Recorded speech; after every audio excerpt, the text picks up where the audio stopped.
So glad you're here. We're really anticipating a very exciting tenure this evening. I need to tell you a little bit about Ytasha Womak. I'm not going to read all of this stuff, so don't get nervous. Ytasha Womak began her career as a journalist covering arts, entertainment, and business.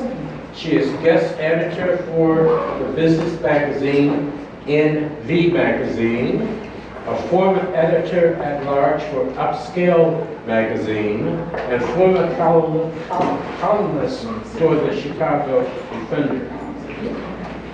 Her work has appeared in, and this is just to name a few, Essence, Vibe, and the Huffington Post. All right. A Chicago native, she's our own. She has a BA in Mass Media Arts from Clark Atlanta University, and studied arts, entertainment, and mid-management at Columbia College here in Chicago. She has a master's certificate in the study of metaphysics and New Thought philosophy from the Johnny Coleman Institute.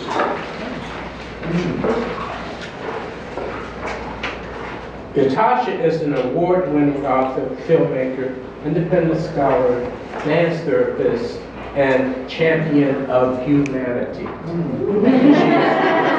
She is leading Afrofuturism and lectures on the imagination of its applications across the world. Ytasha was honored among Design's Hub 40 Under 40, Designers for Social Good and Innovation in 2017, and listed as a filmmaker to watch in the Chicago Tribune. Her book, Afrofuturism, The World of Black Sci-Fi and Fantasy Culture, is a leading primer for both high schools and colleges. If you want to hear more about this wonderful, artistic, creative woman, just touch your computer, turn to Ytasha Womak's, and you will get a whole litany, as I did, litany of things. Ladies and gentlemen, I present to you a lady who obeys her spirit. Yes.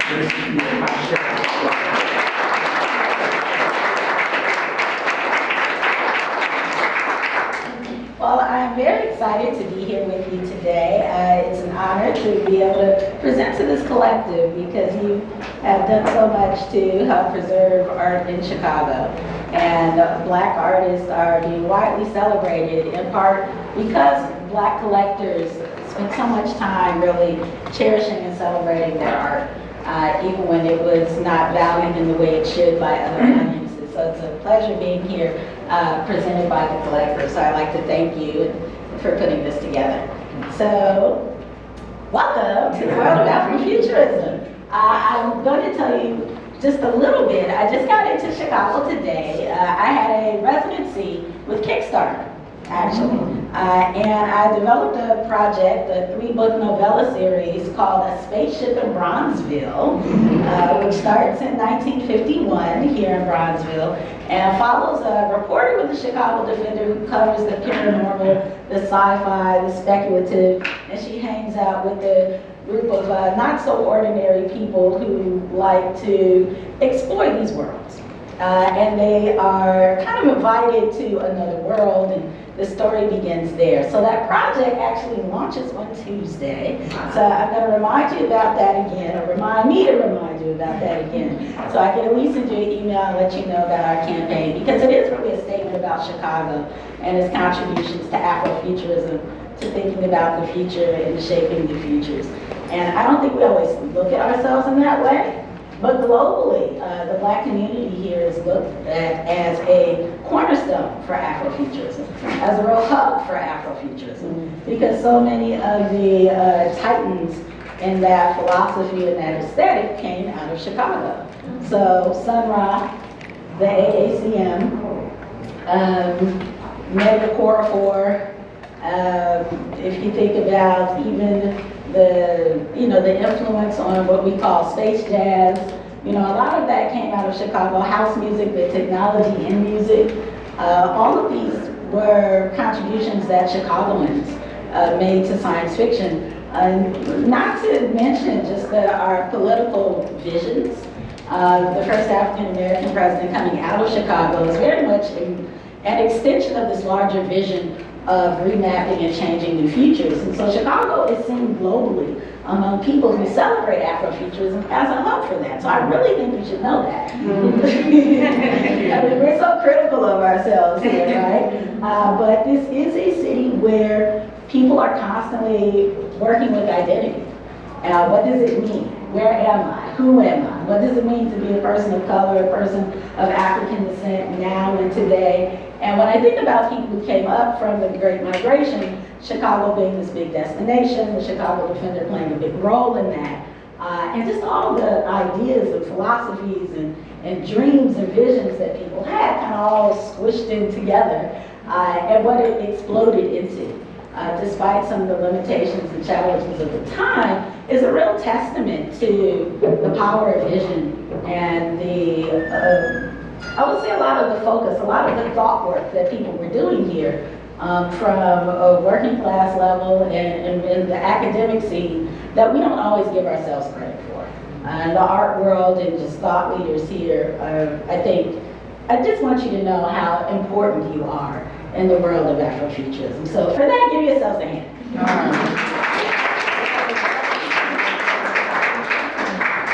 So with that, this book, Afrofuturism. What is Afrofuturism? And some of you, I know the collective here, and hearing this term Afrofuturism, it seems like, okay, this is one of these new fandangled terms that came out of nowhere, and what does it really speak to? And so Afrofuturism, the way I like to talk about it is it's a way of looking at the future or alternate realities through a Black cultural lens. And when I say Black, I'm not just talking about the Black American experience, but people of African descent on the African continent, in Europe, Latin America, South America, which can also be a part of Latin America as well, just all around the world. People who identify as people of African descent, people identify as Black people. And that's very important to note because the term itself, Afrofuturism, really was created in the early 90s. Did anyone hear the term Afrofuturism in the early 90s? Yeah, mid to early 90s, you heard of it. Awesome. You were probably one of the specialized few who kind of were working with that term at the time. And it was actually created by a gentleman named Mark Derry, who was doing a lot around what you call cyberculture. To which you would say, well, cyberculture, cyberpunk, and it's really looking at this idea of technology taking over. So there was, remember when you think about like 50s and 60s sci-fi, it was all about the alien invasion? And then once you moved into the 90s, it was about, oh no, robots and technology are going to take over. Okay, well that's called cyberpunk or cyberculture. And the film The Matrix is probably the epitome of that. Blade Runner speaks to that as well. And so in the 90s, that was a real conversation because you had all of these emerging technologies taking place. You had the institutions becoming more corporatized, and so there were a group of people writing about cyberpunk or cyberculture, and this gentleman also happened to write an essay called Black to the Future. And in that essay, he interviewed Samuel Delaney, who many of you know, a science fiction titan, and he interviewed two other individuals, Greg Tate, who was writing about what we now call Afrofuturism for the Village Voice, and he interviewed a professor as well, and he was really trying to figure out what is the relationship that Black people have to science fiction. And there was this conversation going on that science fiction, this whole idea of the alien invading, was really a metaphor for race relations and really sort of a commentary for the Black American experience. Now, the gentleman who wrote this particular essay is a white American. And I note that because I think it's something that should be noted, because this particular essay, he was really trying to explore, okay, wait a minute, are people of African descent in the United States having the alien experience? This whole idea of quote unquote being abducted, taken from the African lands, being in this new country, utilizing this new technology called race, where you're dealing with these invisible entities that are sort of limiting your humanity. Is that the ultimate alien experience? And how does technology play into that? So that's kind of what he was attempting to explore.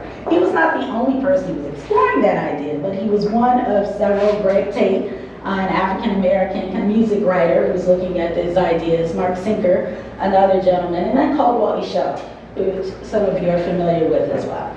I'm giving you this background to let you know that the term Afrofuturism emerged with sort of this robust academic writing simultaneously.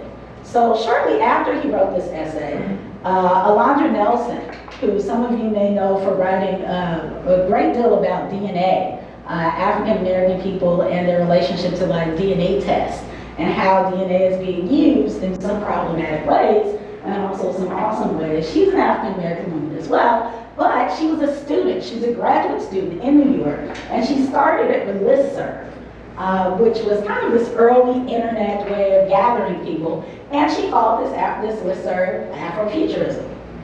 And so people who are working with these ideas, where they're intersecting the imagination, liberation, technology, and mysticism, were trying to figure out how to really break down those concepts, and they were doing so on this particular listserv. And now I'm talking late 90s. Many of them were students. Many of them were graduate students. Many of them were artists who were later going to become professors, and then they started writing about these concepts. They started to have conferences. So by the time you get to say, by the time I actually decided to write this book, the term Afrofuturism was very much established in the academic world with all of this robust writing. But you know what the problem was? People who were actually Afrofuturists, who were contributing to these works and contributing to these concepts, had not heard this term. So when you heard my bio and you heard that I wrote for various publications, I've been writing for writing about Black culture and about people of African descent, pretty much since I graduated from college. I hadn't heard of this term.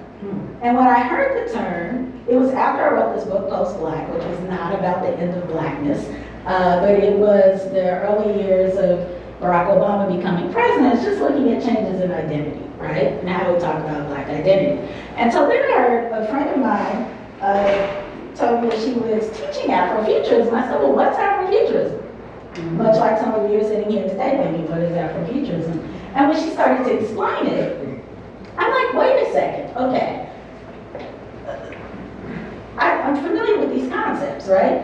She's talking about Harlem Funkadelic, she's talking about Sun Ra, who I didn't know as much about at the time, right? She's talking about this idea of Black people creating new futures, she's talking about liberation and technology. I'm like, wait a second, I was really engaged with these ideas when I was in college.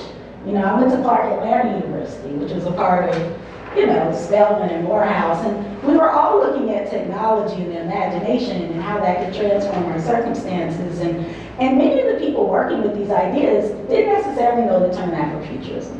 And when they graduated, they didn't know what to do with these concepts because they weren't necessarily artists, and they didn't know you could become a theorist.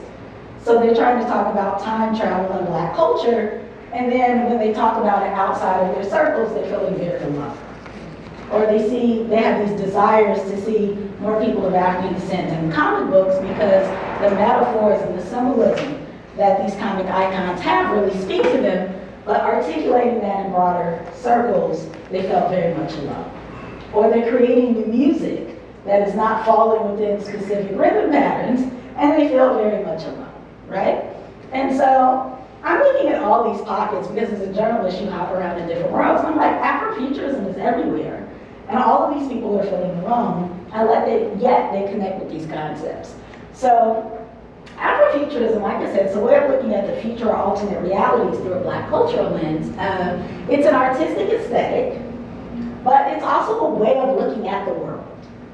And it's important to note that because some people think, oh, it's just an art thing. It's like, yeah, but there's a philosophical concept component to it as well. And then in that, it's also kind of a mode of self-healing or liberation, right? Because this whole idea of using the imagination stretches people beyond their circumstances.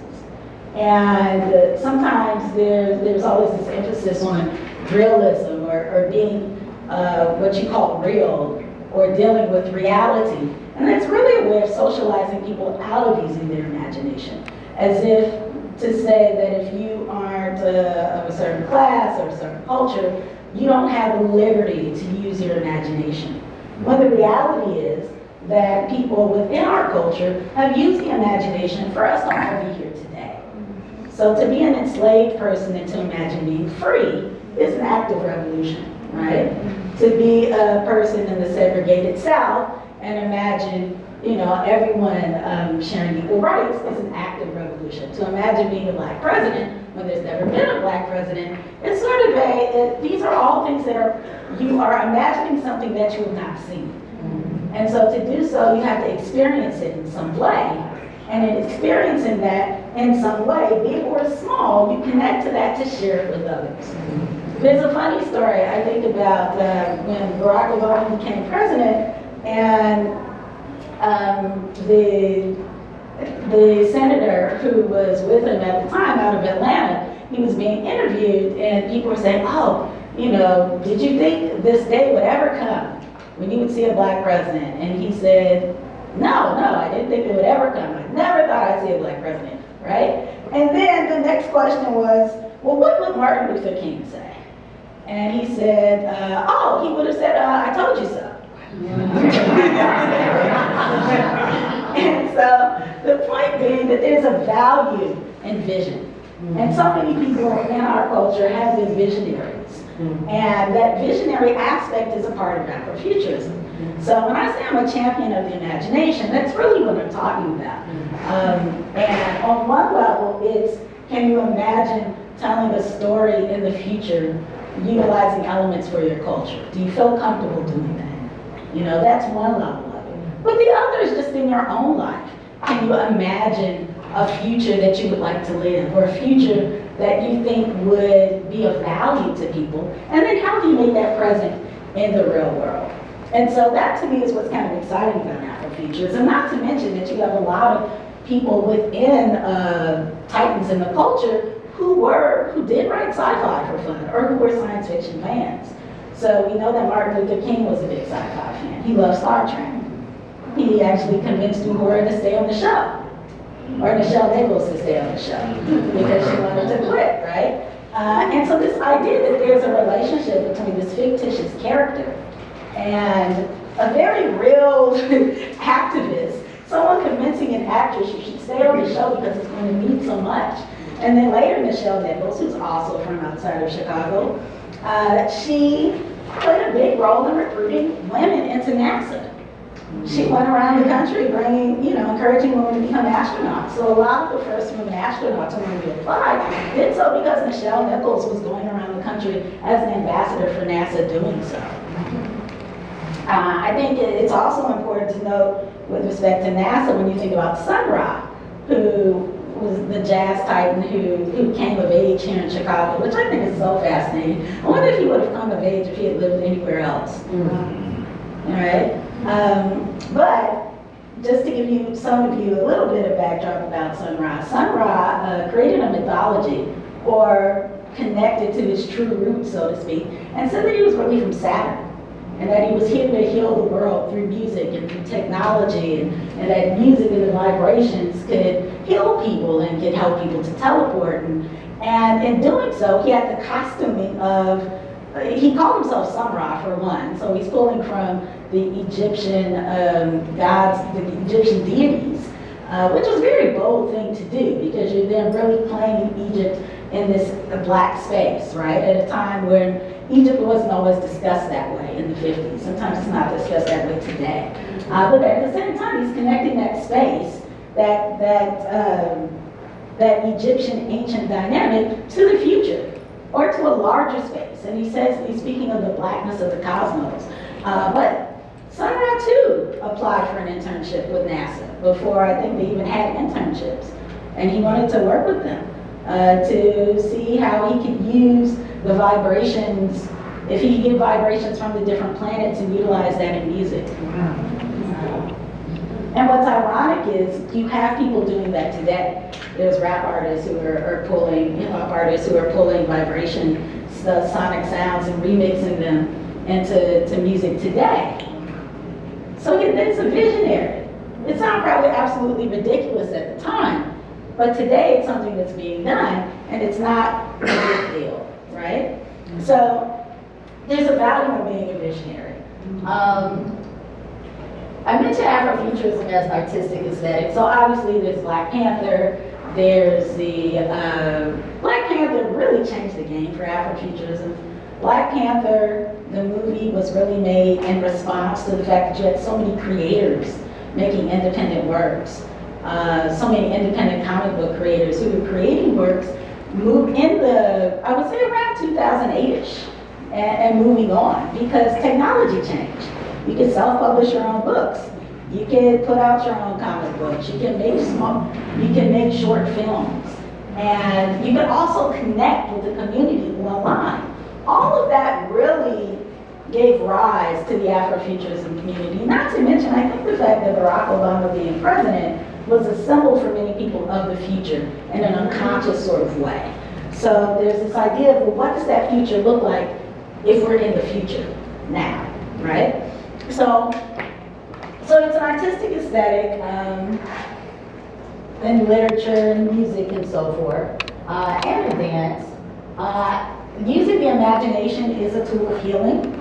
And I do like to just note Mae Jemison, who also is from Chicago, and just the role that Mae Jemison, currently plays, where she recently received a grant to look to study how human beings could, what they would need, all the technologies they would need to be able to go to a distant star. So I think it's important for us to know that a woman of African descent is initiating a lot of that research. I do know Johnny Coleman here because the mysticism or the metaphysical aspects of Afrofuturism is just kind of a part of some of this broader mysticism conversation. And a lot of Afrofuturist works, you do see references to metaphysics, you do see references to a lot of African spiritual systems. So the Yoruba religion in particular, the Dogon spiritual systems. And I know her because she is a woman here in the United States, here in Chicago as well. And I think it's important for us to sort of think about sort of these contemporary philosophies as well as a part of the larger contributions of people of African descent to some of our metaphysical philosophies. So here I have Dr. Mae Jemison again talking about the imagination. Don't let anyone rob you of your imagination, your creativity, your curiosity to show place in the world. Go on and do all you can with it and make it the life you want to live. And that's, I think, of value. So what makes Afrofuturism different from other science fictions and other sort of future studies? Well, for one, when it comes to time, it looks at the future, the past, and the present as one. So usually when we talk about time, it's in a very linear sense, right? But Afrofuturism looks at time sort of as a variation of one. And you see that so much in the artwork. And I'm going to place a special emphasis on the visual arts because so many of you are collectives. And so you see so much of that in the artwork. Even if you look at this particular image with John Jennings, that John Jennings created, on one level, you can see how it's speaking to traditional African mask work. Then on another level, there's a cyborg element to it, right? which seems very futuristic, but yet this image was very much created in the present, in real time. The third eye is a symbol of a sort of mysticism, and that mysticism sort of speaks to this timelessness. And I think that in a lot of the works, you see elements where the future, past, and present are constantly sort of remixed. And time isn't just moving in one direction. People look at the future speaking to the present, or the past speaking to the present. And in the visuals aesthetic, you always see that. So if you're looking at some of your work at home and you're like, this is Afrofuturist, I would probably say, well, does it in some way speak to the future, the past, and present all at once? Right? So I think about the AACM and their ancient to the future quote, right? So this whole idea of the ancient past and the future, all being one robust space. I think it's also pretty cool to note here, if you didn't quite see it, that on the side of the woman's face, which is actually patterned off of Michelle Nichols, probably see some resemblance there. On the side of the face, you'll see two, those again are African masks. I just noticed it when you started talking. I didn't notice that until several months after I received this image. And that too is looking at this balance of masculine and feminine, which we see in a lot of our African cosmologies. I'm always fascinated how in Yoruba, in the Yoruba religion, or Santeria, or Candomblé, depending on whether you're in Cuba or Brazil, and how you speak to that particular spiritual form, how you have both feminine energies, or feminine orishas, women orishas, and male orishas. And in Cuba in particular, everyone who is brought into that spiritual system is given both a male and female orisha. And so, to think about that having a sort of an African origin, I think it's important to note that. You see that in Egyptian work as well, obviously masculine and feminine, but this whole dynamic of having this binary, which I do point to here. Oops. Sorry about that. Going into looking at time again, Black quantum futurism is a theory that's speaking to this whole concept of the future, past, and present as one. Rashida Phillips and War Mother, who's a rap artist, the two of them helped to cultivate this theory, and they're looking at African cosmologies around time and integrating that into ideas around quantum physics. So, I think that's something you should be aware of here.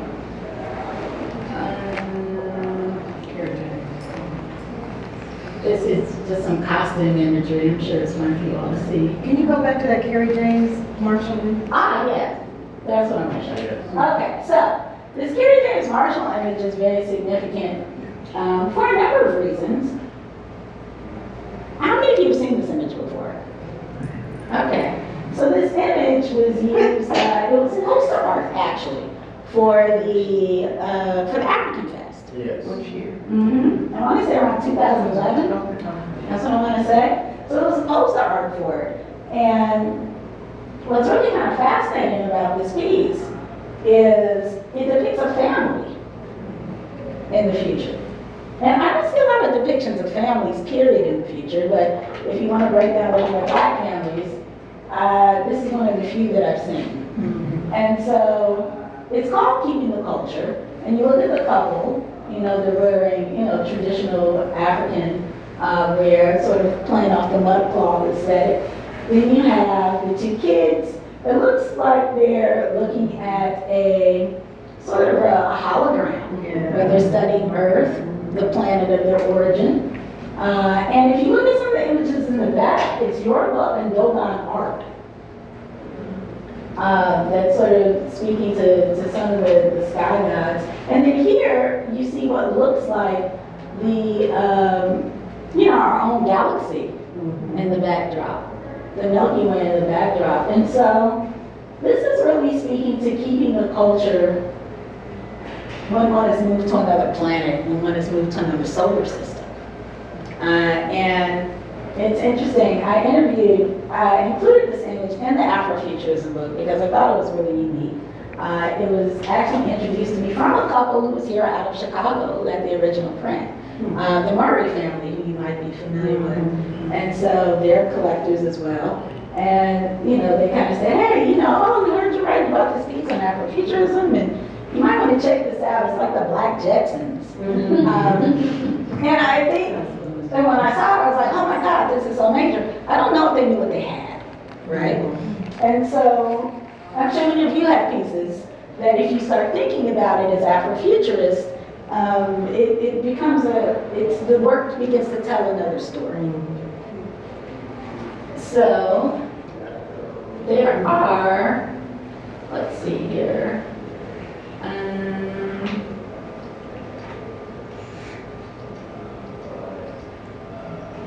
The mysticism aspect, mysticism and technology are sort of flip sides of one. And the next thing which I want to go to is a point I want to make just about valuing the divine feminine. This is something else that separates Afrofuturism from other takes in the future because it values not just women, but it values just the feminine aspect of humanity in a very open way. And when I say the feminine aspect of humanity, meaning it values intuition, it values looking at it values intuition really as a balance to your thinking nature. You know, both are valuable sources of knowledge. And I just think that it's really key to note that. I have an image here of an Ankh, which again is speaking to that masculine and feminine balance. And if you think about just how ancient the Ankh image is, and the fact that we're still wearing it on earrings, really says something about the symbolism in these words. Here's another image by John Jennings. Now, John Jennings does a lot of poster art around Afrofuturism. He now has an imprint, a publishing imprint that's going to release graphic novels. So he was producing a lot of independent graphic novels really for the past several years. I was recently offered an opportunity to publish larger works. And this is another image that he created, which is the cover of a book called Black Speculative Arts Movement. And I think that's a term that's very important for many of you to know because you're very rooted in the Black arts movement. But the Black Speculative Arts Movement really was a term that was cultivated by Ronaldo Anderson, who's a professor teaching out of the Midwest. And he wanted to look at works by, say, writer Nnedi Okorafor, looking at works by a lot of these theorists, some of the people we've been talking about, and saying, hey, this work that's looking at these new futures is connected to the Black arts movement. It's an extension of that. So there was a question that some of the organizers sent talking about the works by Afro-Cobra. And, you know, are the works by Afro-Cobra considered Afrofuturist? And granted, they weren't necessarily working with that term, but the whole idea of depicting people of African descent, creating a particular aesthetic to create people as you choose to see them is a sort of liberating act, right? And it can be discussed as speaking to a new future. So many of the iconic images that were kind of staples in the Black arts movement, you do see in a lot of Afrofuturist works, whether that's the Black fist, whether that's a certain kind of usage of more traditional African imagery. A lot of Black arts imagery is a big part of Afrofuturist works.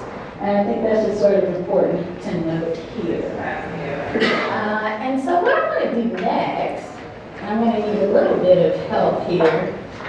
These are some cool notables, but I think you know about these projects. I want to show you some other images, art images in Afrofuturism.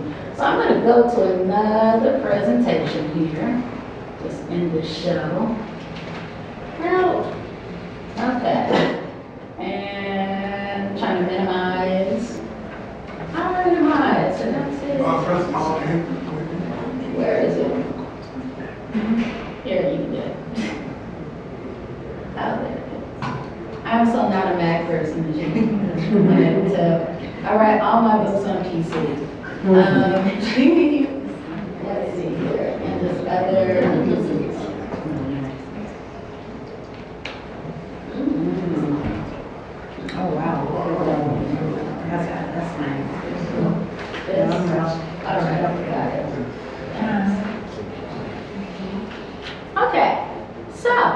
How many comic book fans do I have here in the audience? Okay, great. So are you familiar, have you heard of Jack Kirby before? So Jack Kirby is known for creating a lot of the images that we know, that we're familiar with in Marvel Comics. And so it's kind of fun. Again, John Jennings, who's a really important sort of visual artist in this particular movement of Afrofuturism and theorist, he partnered up with Stacey Robinson, who's also an accomplished artist. And I have to know, these are gentlemen who do poster art, and they do poster art because they want to make these images accessible, right? So they're intentionally doing it that way. And what they did was they took a lot of the iconic images from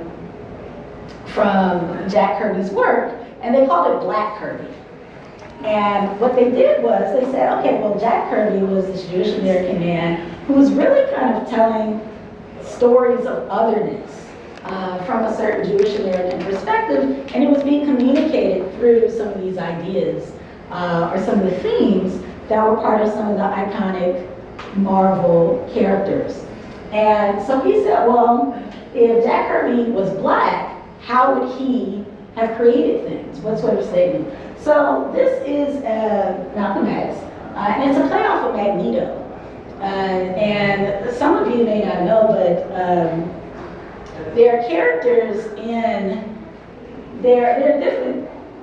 Anyway, so he wanted to really speak to just sort of these ideas that where the civil rights movement, certain civil rights icons were being referenced through some of the character work. So Magneto was a character who was loosely based on Malcolm X, which some people don't know. And so instead of just having Magneto be Magneto, he has Magneto as Malcolm X. And I think that's really cool to see. Here's an image called Afro Blue, named after a song which was also kind of remade by a Chicagoan, but the jazz song Afro Blue.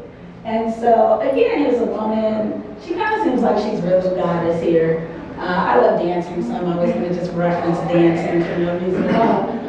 But of course she has a honk, and she's in space, and just this idea of taking the song Afro Blue, which can seem like a very kind of, traditional jazz melody in some ways, and just sort of tossing it into a future, which I think is super cool. Now note here, just the real integration of just technologies. So much a lot of black artists have contributed to the innovation of how technology is used in music.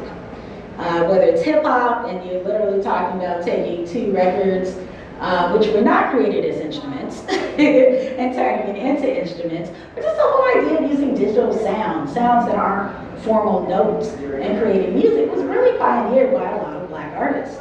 And I know at first some people in the audience may have said, well, what is this noise? But at some point, there was a synchronicity to it. And I think there's a value in really capturing that. So this in some ways really speaks to the kind of this hip hop aesthetic of using a lot of technology to create music. I mean, now you have people really making beats. You can just, in fact, you can make beats with your phone or all these technologies. It's super special. Major Sankofa, if you are a Captain America fan, I mean, this is one of the iconic Captain America covers. This is part of the Black Kirby series again with John Jennings and Stacey Robinson. And we all know what Sankofa means. But the Sankofa, the whole idea again of, connecting the future with the past, right? And a constant theme here. Yes. And you see again the references to, well, it's funny, I want to say this is West African, but it's pulling more from a South African aesthetic when I'm sort of looking at it. And I just think that it's super cool. See the eye, again, you have this reference to mysticism. Yeah. So there's this constant integration. If it's not technology, then it's technology and mysticism. It's this idea of not just your identity on Earth, but your identity in space that we see replicated through a lot of this imagery. Now here, I'm going to show you an image. Oops. by Osborne Macharia. So he's a photographer who's out of Nairobi. I actually had the pleasure of writing about a lot of his photography, but he takes photos and then sort of reimagines them in futuristic or surreal spaces. So I'll just show you some of his work. So again, Afrofuturism is not just this American concept, it's very Pan-African. And you have artists from all over who are creating these works. Here's another image. And recently, some of his work was utilized as part of a campaign. Yeah, that is really nice. And again, these are most based off of photographs. So there's a lot of sort of Photoshop being used to reimagine the space. So again, this idea of using these technologies to create art. I know many of the collectors here collect fine art, but I think it's just important to note the use of these technologies to create these pieces. Yeah, so he's been a part of many campaigns, again, and he said he just wanted to reimagine people in his neighborhood or capture their futuristic natures. Another artist I'm going to show you is Cyrus Kabiru, and he's another artist from Nairobi, Kenya. And these are glasses. So he takes found objects and turns them into these glasses, you know. But think about, again, this whole ancient to the future dynamic, right? And I think it's cool too, they're glasses, but they're two. So again, you know, this binary, or this balance of this masculine and feminine.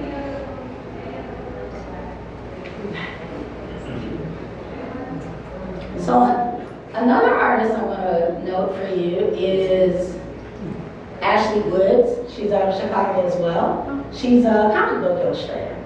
And she started with her own, kind of doing her own independent comic books, and then was picked up to do Niobe. And the Niobe comic book was recently acquired by HBO. So you'll be seeing this at some point as a series. Wow. So it's a fantasy piece.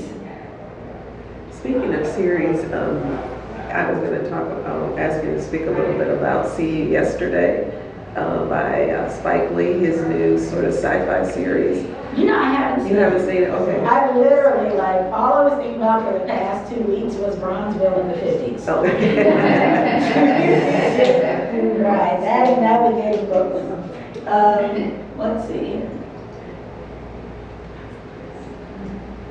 Now here's a photo. I have at least one photo of one of the artists. This is Tim Fielder. Tim Fielder did a lot of artwork too for the Black Rock Coalition in the 80s. So for some of my rockers over here, he was a real champion of doing some of the art for that space.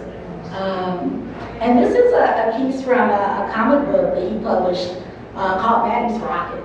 And Maddie, he said he wanted to think about a superhero that his parents would have wanted to read. And so Maddie, I want to say Maddie's from Mississippi, and she's sort of a mix of Bessie Coleman and Harriet Tubman. But she's in World War II, and she fights Nazis. So this is a comic book, and he put out several issues, and he has a really major project coming out soon. So this is a name you'll want to remember, Tim Fielder. Okay. And he's originally from Mississippi, as I'm sure some of you are, being in Chicago, and currently in New York. Here are just some of the images from that comic. Now, I'm showing you an image now from Nathaniel Quinn, also a Chicagoan. Nathaniel Quinn is a pretty hot artist right now, and a lot of his work is more surreal. Nathaniel's a friend of mine. He actually grew up in Robert Taylor, and he's now, working wonders. But I think it's important to show this particular piece. One, because I want to note that this is all painted, right? So it's not a. So there's the process, we can be Afrofuturist, and then there's the image itself, right? And just this whole process, I think, of painting something that looks like it's a collage, but it's not a collage, I think it's very futuristic.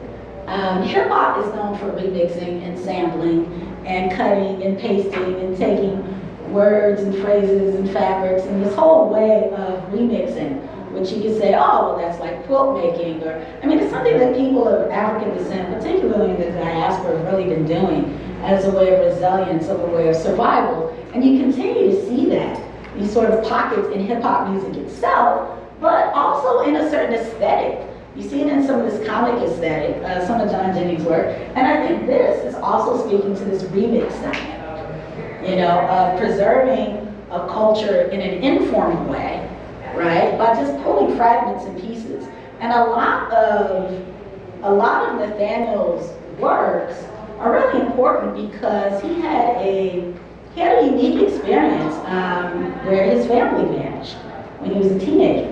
And so there was this, you know, just sort of this abrupt period of him growing up in the projects in Robert Taylor, and then all of a sudden his family was vanished.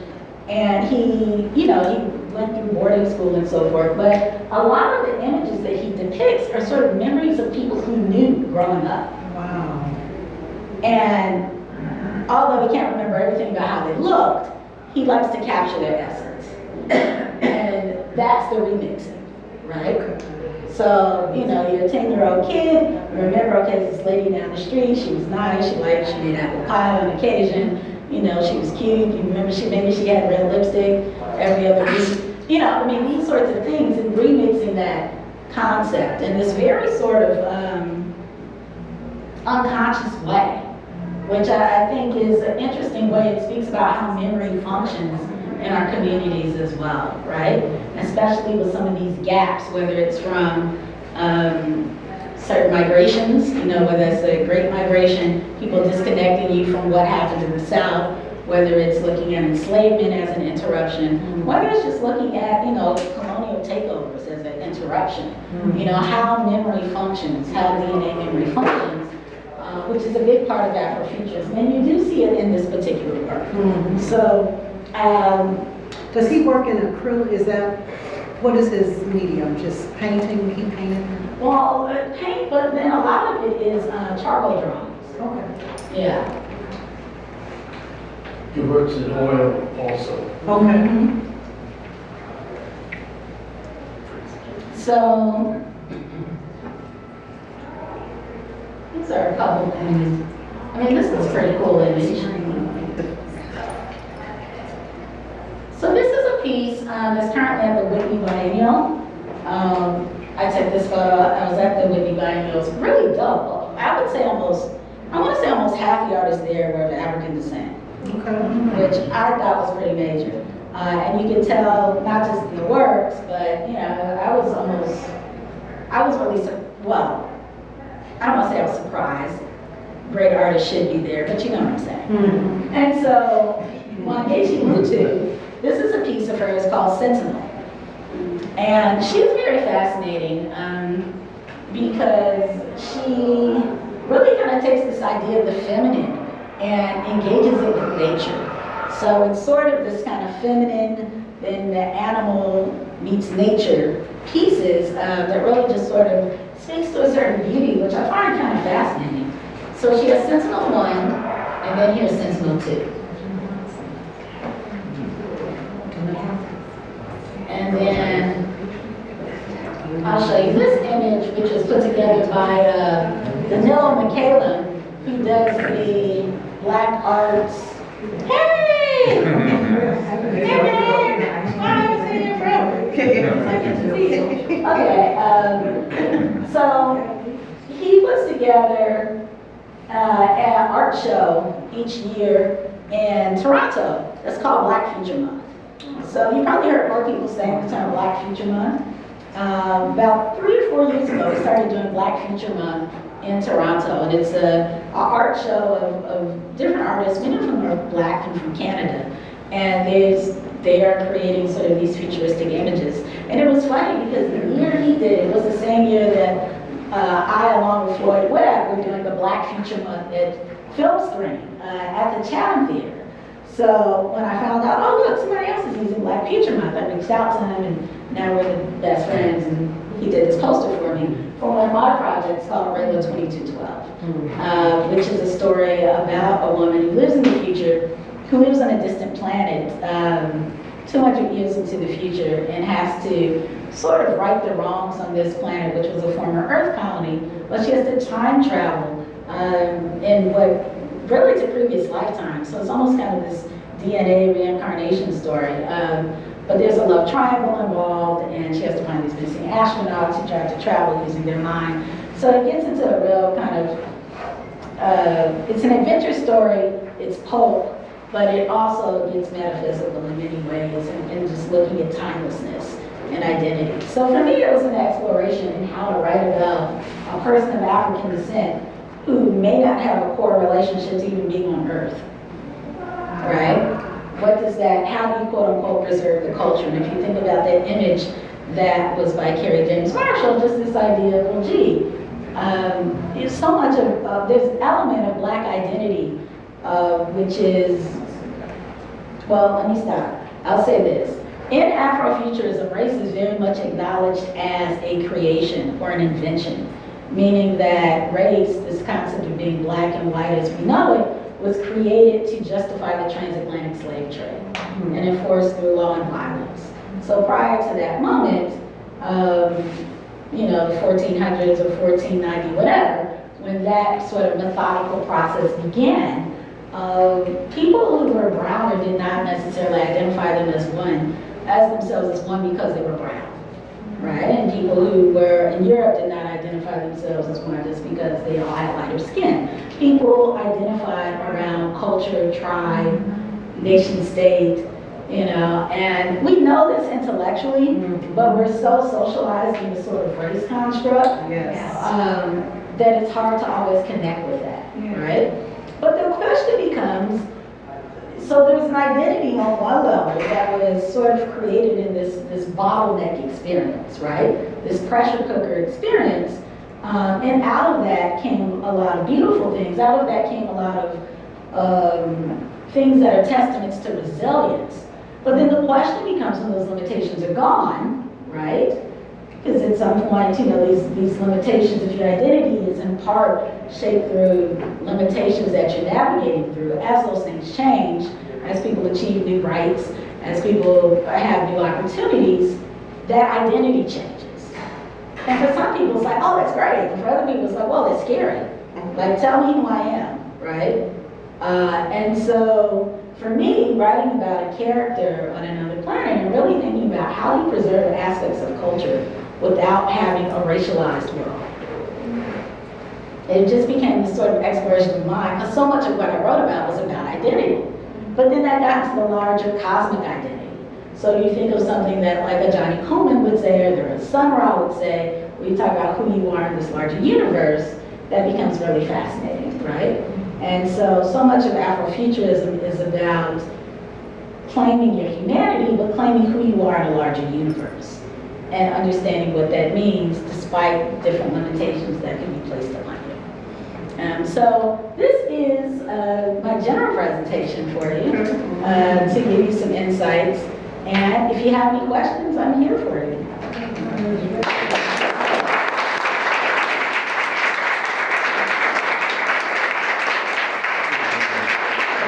Thank you very much. So at this time, of course, we will go into questions. Patrick. Hey, Patrick. How are you doing? If you could go back to your slide that says, what is Afrofuturism? You had like 6 or 7 balls around the side of it. Yeah, sure. I'd like to argue that you are short.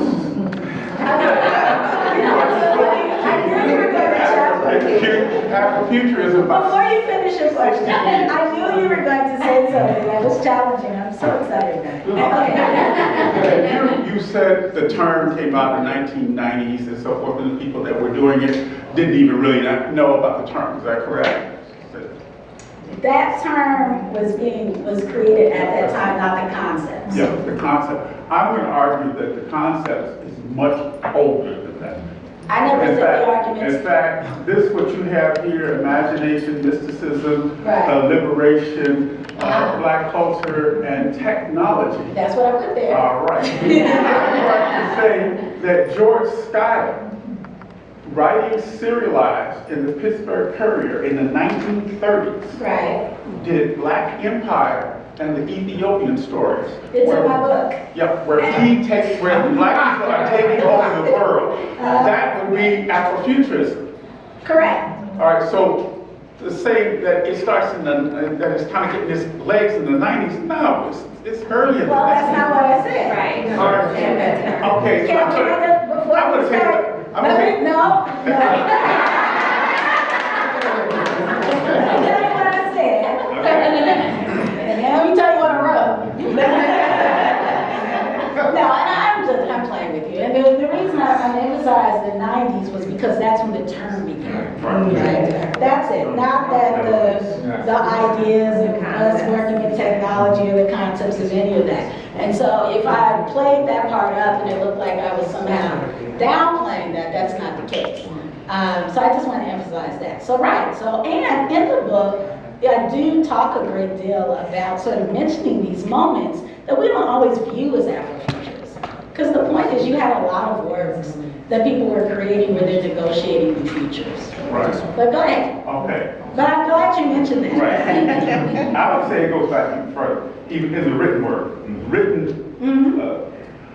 Martin Delaney in the 1850s wrote a novel. He's, I think, the second or third African American to write. Now, do you think you're telling me something I don't know? I'm saying put it out. I don't want people to think that this is new. No, go ahead. This is not new. No, it's not. This is crucial. This is very essential. And I don't want it to be Hollywood or comic book. This is serious. Is that we have, as a people, always been thinking of a future.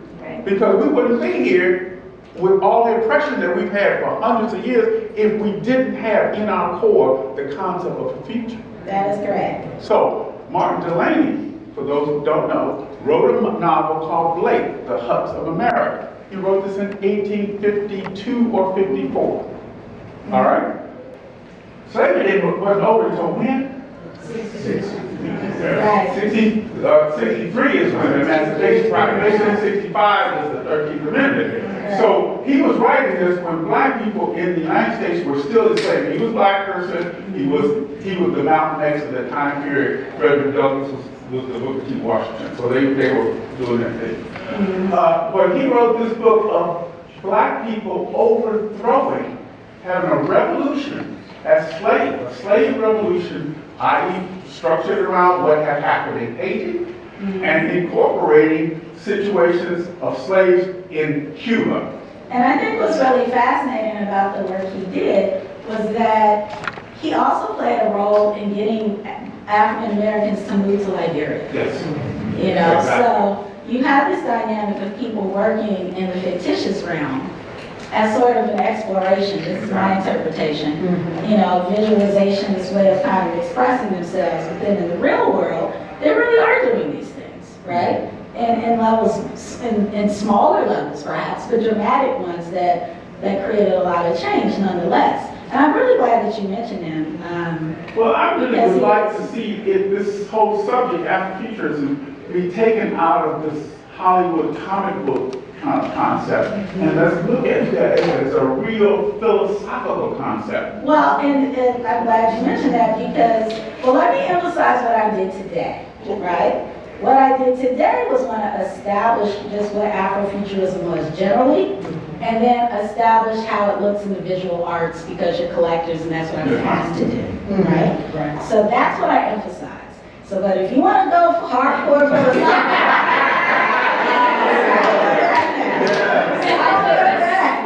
I'll throw it at you. We can go back and forth all day. But just so you know, in the book Afrofuturism, it does mention these different elements and dynamics. And also the Black speculative arts movement, there is a lot of writing there, not just about the arts dynamic, but there is a lot of writing looking at those different elements, looking at histories in the context of people moving towards them. So I want you to know that a lot of this conversation about the imagination has really had people sort of reimagining how we typically talked about history. And that's been a big change and something that I think is really important and valuable. So So yeah, so just to clarify that, but I'm so glad you mentioned him, because he was also like wasn't he like one of the first generals, black generals in like the Civil War?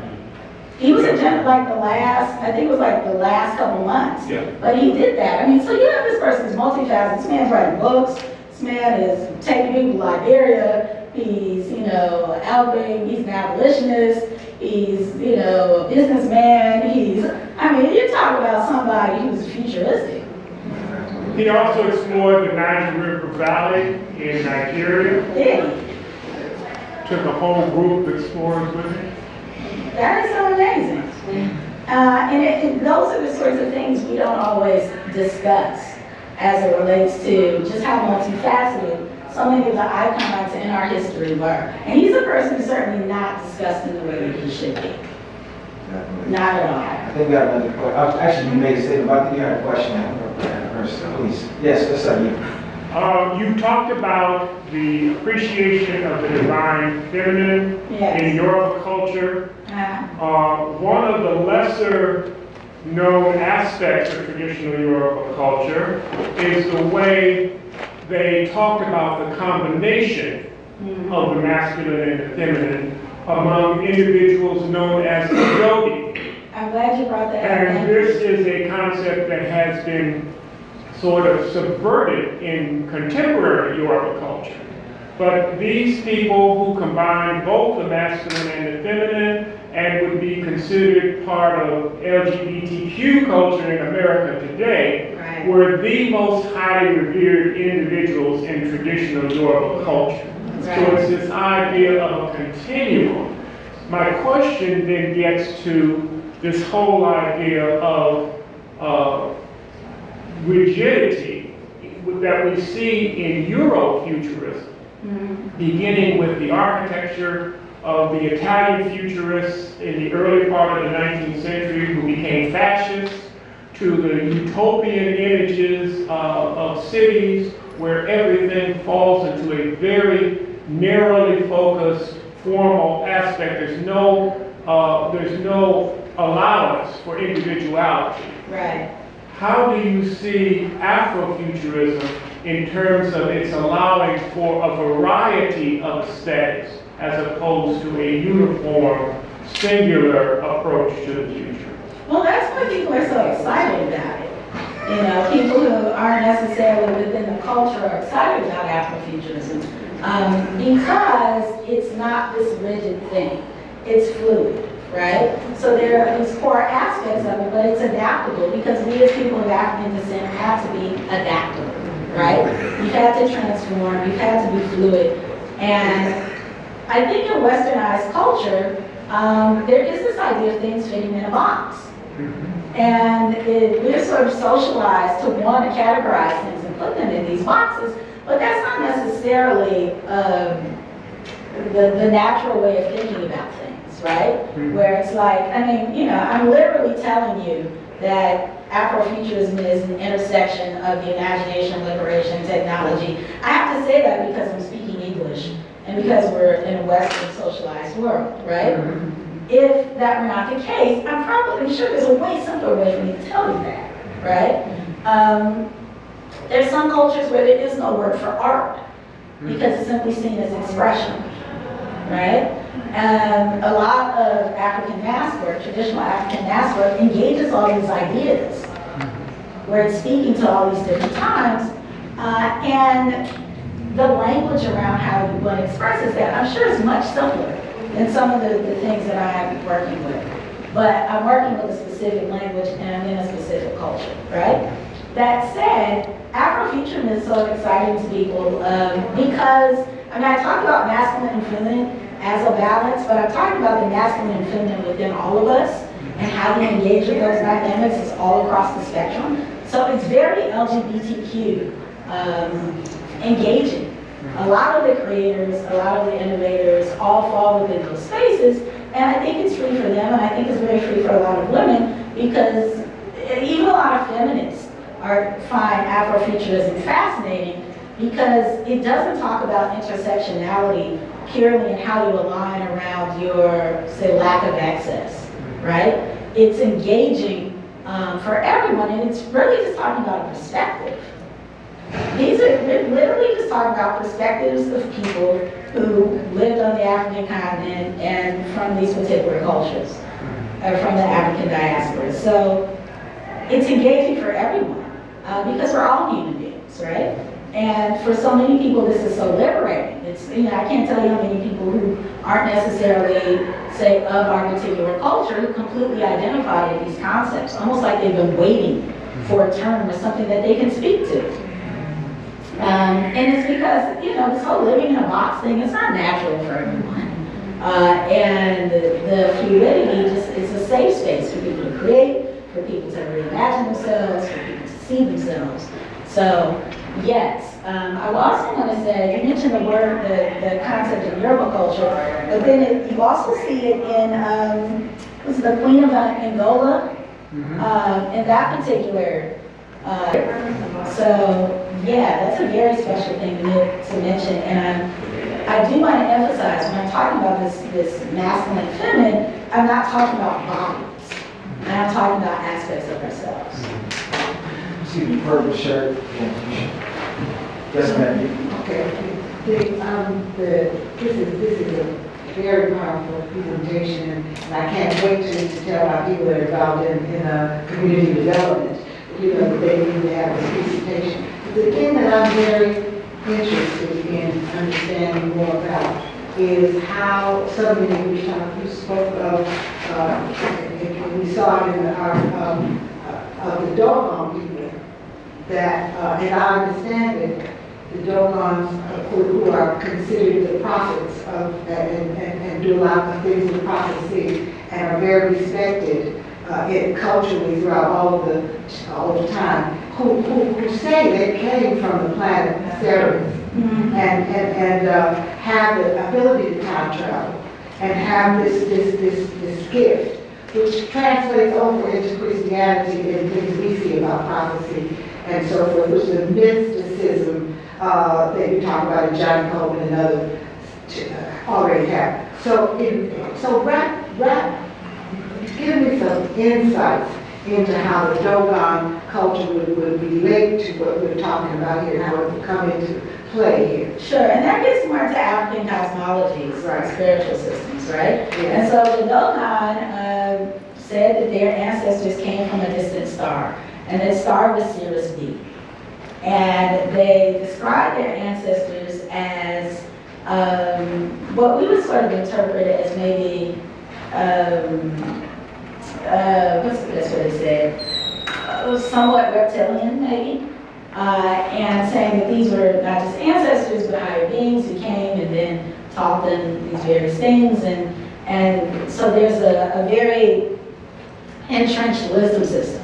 And you have to go through a whole system of learning what these things are, right? So it's not easily accessible to outsiders or people who aren't necessarily within the culture. But what became interesting to a lot of, I think, European people who were fascinated by the Dogon when they began interacting with them was that they saw the star, they were talking about Sirius B before telescopes could see Sirius B, right? So the question became, well, how did they know about it, right? And there's all sorts of ridiculous stories that they have outside of the fact that they knew about it because that's part of their culture, right? And that's just been a point of fascination for people, that that's an origin story, right? And that's their origin story, and it's an otherworldly origin story that they're closely connected to. So you do see a lot of Dogon references in a lot of Afrofuturist works because of that. I think it's also kind of interesting to know, too, that this whole sort of snake dynamic, you see a lot of references around the snakes. Snakes are kind of reptiles or frogs because those were the primordial Egyptian gods, meaning the Egyptian gods before Isis, Osiris, and so forth, or Osar or Set, were actually symbolized by the snake and the toad, right? And they again have very mystical symbolisms. You're looking at things like, Kek and Kekwi, they symbolize the darkness, right?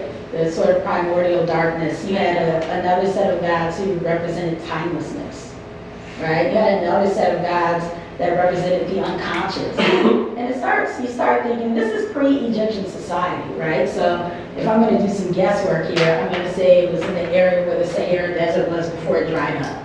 And that was part of the spiritual system, right? And you're like, what are these concepts they're working with, right? Where they're looking at, their gods are symbolized by toads and snakes, the feminine ones being snakes, which gets into an interesting story when you think about Bible stories, right? And how the snake functions. But, this balance, you have the men with toads, and you're thinking, okay, or at least the masculine deities, right? And so you're talking about the unconscious, you're talking about darkness, you're talking about water, and then the unconscious. These are fascinating ideas for quote-unquote primitive people to be working with, right? But obviously that wasn't the case. And so as we get deeper into our relationships to a lot of these spiritual systems, we see elements of it that, connect to some works that we're doing today. I think one thing that's sort of interesting when you look at places like Cuba, they're very much aware of how they hid their religion in the Catholic religion, right? And obviously they can practice Santeria, Regla de Ocha openly now. Whereas in our case, a lot of times the spiritual systems, it was so subverted within our, sometimes how we practice Christianity, that we don't even know it's African, right? There's a constant sort of recovering because it had to be hidden so deep. Just because of how British colonizers engaged around spirituality and worship. It wasn't the same way the Spanish colonizers or the Portuguese did. And it's funny how that sort of shapes identity and practices, right? But all that to say, to go to the Dogon, there's a book called African Cosmos, where you look at,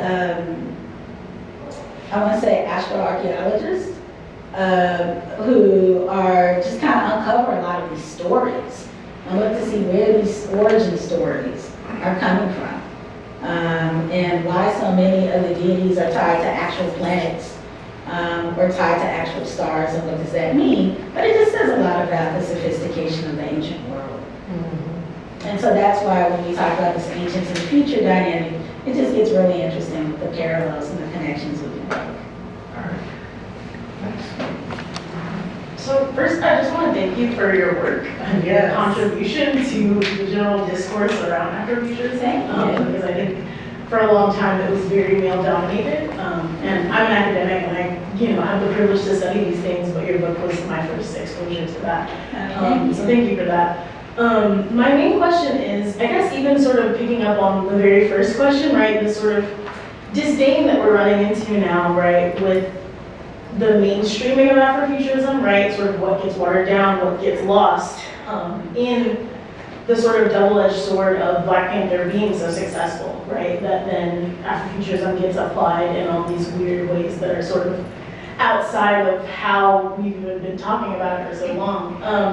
And so I wondered what you thought about ways to combat that sort of co-opting that we're seeing now, and like minimizing.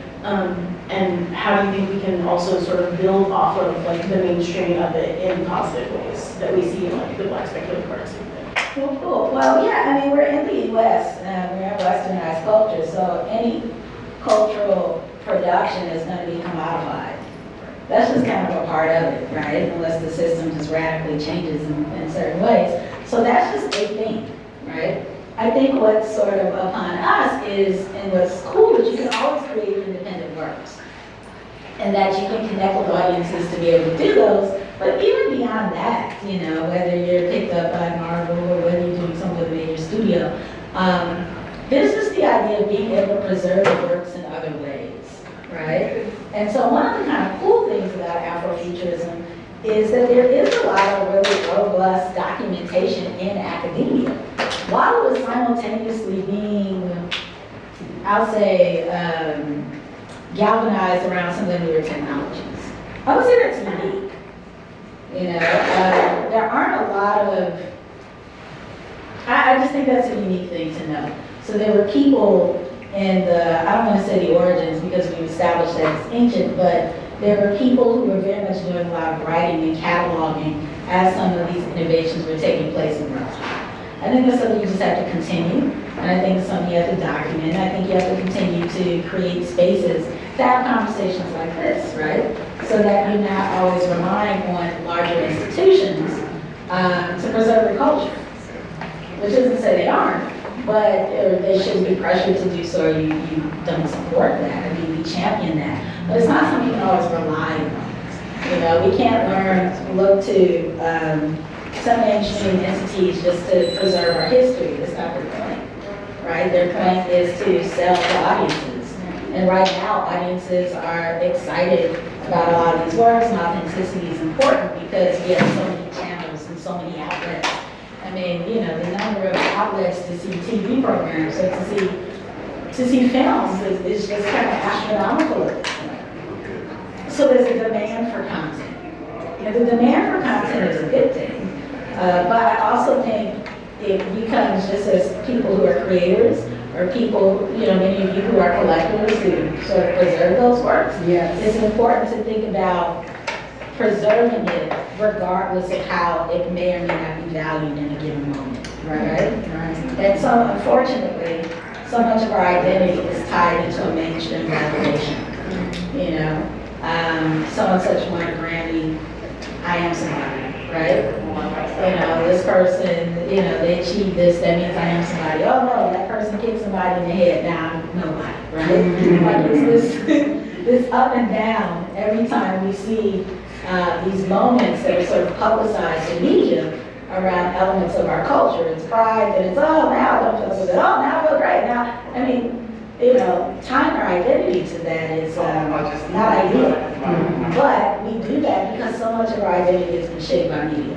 Yes. So, yeah, thank you. Oh, no, go ahead. I think Cynthia had a question. Okay, so I actually have your post-Blackness book and your other Afrofuturism book.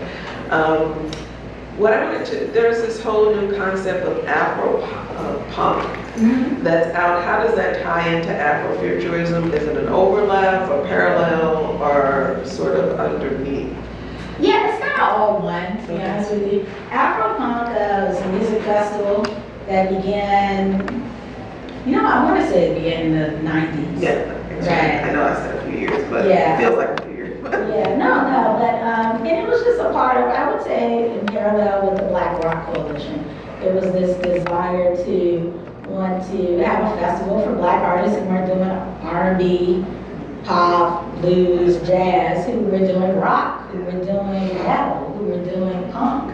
And that became the home for that music and that sound. And it's expanded, of course, now where it's almost more just about alternative music.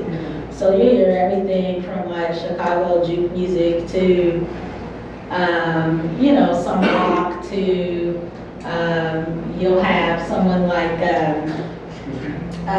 Solange, right there, But right? what I find fascinating are the looks that come out. Oh, yeah. And that are completely not what we would not consider mainstream. Oh, And I think kind of tie into my idealism of Afrofuturism. No, completely, because it's a remixing of looks, right? A remixing of looks and patterns. It's not pulling necessarily from traditional African wear, right?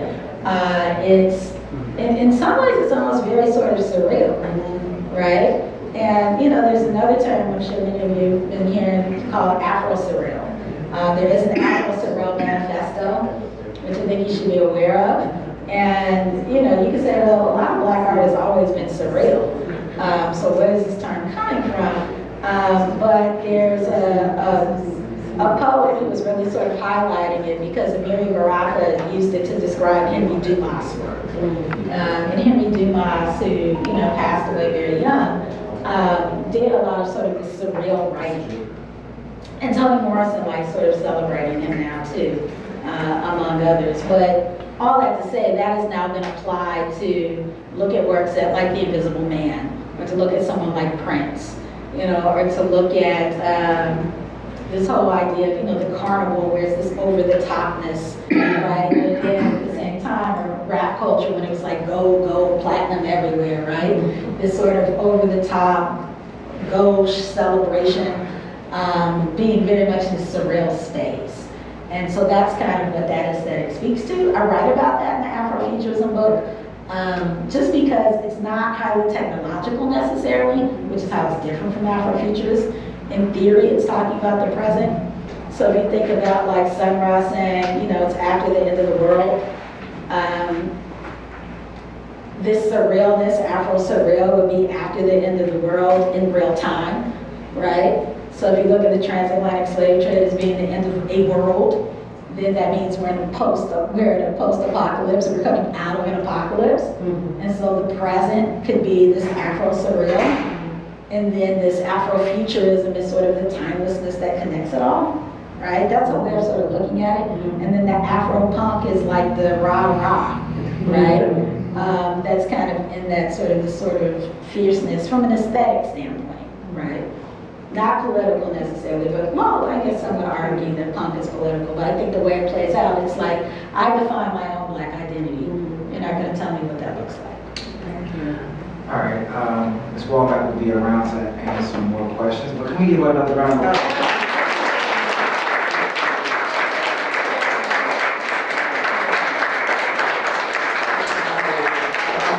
Say please support her upcoming project. Oh yeah, it's the Spaceship in Bronzeville Kickstarter. If you want me to send you an email, you know, you can just sign up here, but I'll be doing, you know, events all week, so thank you. And please support her book, and she's on Instagram, and she's always, she's around Chicago, doing presentations and throughout the country as well.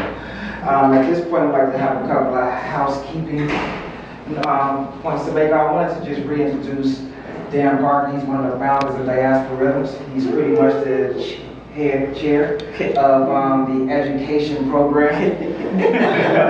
And I want to say thank you to the individuals of the education program that basically helped put this on, basically finding Ms. Womak and bring her here. Can you raise your hand so we can just see you? And I thank you very, very much.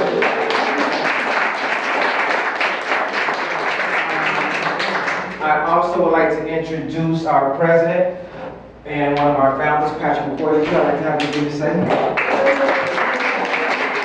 Thank you very much for coming. We look forward to the education programs, presenting more enlightening and important subjects that could assist people that are art appreciators and art collectors. Yeah, thank you. And I'd also like to introduce the executive director, DE. Could you just say hello for us, please? So yeah, definitely want to say thank you very much for your patience. We did start a little bit late, but it definitely was it was worth it. Yes. Thank you all very much for being patient with us. I would also like to say the membership committee. $1. Oh, wow. That's nice. Ignore that. So if you're interested in learning more about the organization, becoming a member, can you raise your hand for a second? Please feel free to ask any questions. Go to our website. We have a lot of events coming up, and actually our next event that we do have coming up is September 21st, which is the Art Basel experience. We hear about a lot of individuals going down to Art Basel. We hear about a lot of artists basically picking up and going down there as well. So we're going to have a group of artists talk about their experience, and that is September 21st, and that will be back over at the Smart Museum. Something else I wanted to mention is our GoFundMe.